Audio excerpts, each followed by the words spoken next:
காரப்பிடி கொழுக்கட்டை எப்படி செய்யறதுன்னு பார்க்கலாம். நான் சொல்ற இந்த டிப்ஸ் நீங்க ஃபாலோ பண்ணி செஞ்சீங்கன்னா கொழுக்கட்டை இப்ப செஞ்சது மாதிரியே நல்ல சாஃப்டா மெதுன்னு சாப்பிட்றதுக்கு ரொம்ப டேஸ்டா இருக்குங்க. எவ்வளவு நேரம் ஆனாலும் சாஃப்டாவே இருக்கும். அதுக்கு ஒரு கடாய் அடுப்புல வச்சுக்கலாங்க.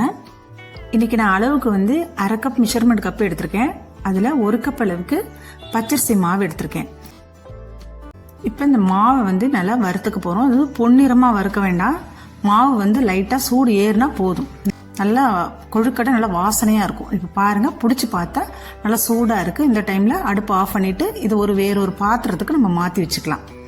இப்ப அதே கடாயில ஒரு 2 ஸ்பூன் அளவுக்கு எண்ணெய் சேர்த்துக்கலாம்.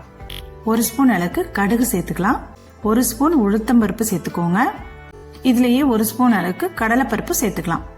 இப்ப இது நல்லா கடுகு எல்லாமே பொரிஞ்சதுக்கு அப்புறமா 2 பச்சை மிளகாய் நல்லா நைஸா கட் பண்ணி சேர்த்துக்கோங்க. அதே மாதிரி 2 இனுக்கு கருவேப்பிலைய நல்லா நைஸா கட் பண்ணி சேர்த்துக்கலாம். கொஞ்சமா பெருங்காயத்தூள் சேர்த்துக்கலாம். இதுல நம்ம எந்த கப்ல அளந்தோமோ அதே கப்ல 1/2 கப் அளவுக்கு தண்ணி சேர்த்துக்கலாம். 1 கப் பச்சரிசி மாவு எடுத்திருக்கோம். அதுக்கு 1/2 கப் அளவுக்கு தண்ணி சரியா இருக்கும். இதுல 3 ஸ்பூன் அளவுக்கு தேங்காய் துருவல் சேர்த்துக்கலாம். தேவையான அளவுக்கு உப்பு சேர்த்துக்கலாம். இது கூடவே கொஞ்சமா நான் மல்லித்தலை கட் பண்ணி வச்சிருக்கேன். மல்லித்தலையுமே நல்லா நைஸா கட் பண்ணிடுங்க.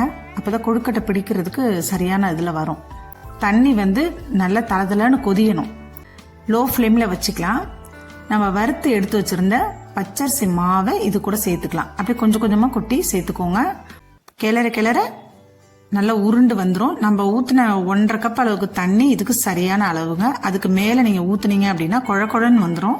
இந்த மாதிரி உருண்டு வரணும். மாவு கொஞ்சம் ஆறணும். அதுக்காக ஒரு பிளேட்டுக்கு மாத்திட்டு கொழுக்கட்டை பிடிக்கிற அளவுக்கு சூடு இருக்கு. இதை அப்படியே ஒரு முறை கலந்து விட்டுக்கோங்க. நல்லா பிசைஞ்சுக்கலாம். இந்த மாதிரி நல்லா பிசைஞ்சு விட்டுக்கோங்க. இப்ப இதுல கொஞ்சமா மாவு எடுத்துக்கலாம். மாவு எடுத்துட்டு ஃபர்ஸ்ட் நல்லா உருண்டையா பிடிச்சுக்கணும். இந்த மாதிரி உருண்டை பிடிச்சிட்டு நம்ம 4 விரலை வச்சு இப்படி அழுத்தம் கொடுத்தோம்னா சூப்பரா கொழுக்கட்டை பிடிச்சிடலாம். இப்ப இது எல்லாத்தையுமே நம்ம இட்லி பாத்திரத்துக்கு மாத்தி 2-3 நிமிஷம் வேக வச்சு எடுத்துக்கலாம். இது செய்யறது ரொம்பவே ஈஸிங்க. சுவையான மனமான காரப்பிடி கொழுக்கட்டை ரெடி ஆயிடுச்சு. மறக்காம நம்ம சேனலை சப்ஸ்கிரைப் பண்ணிக்கோங்க. தேங்க்யூ.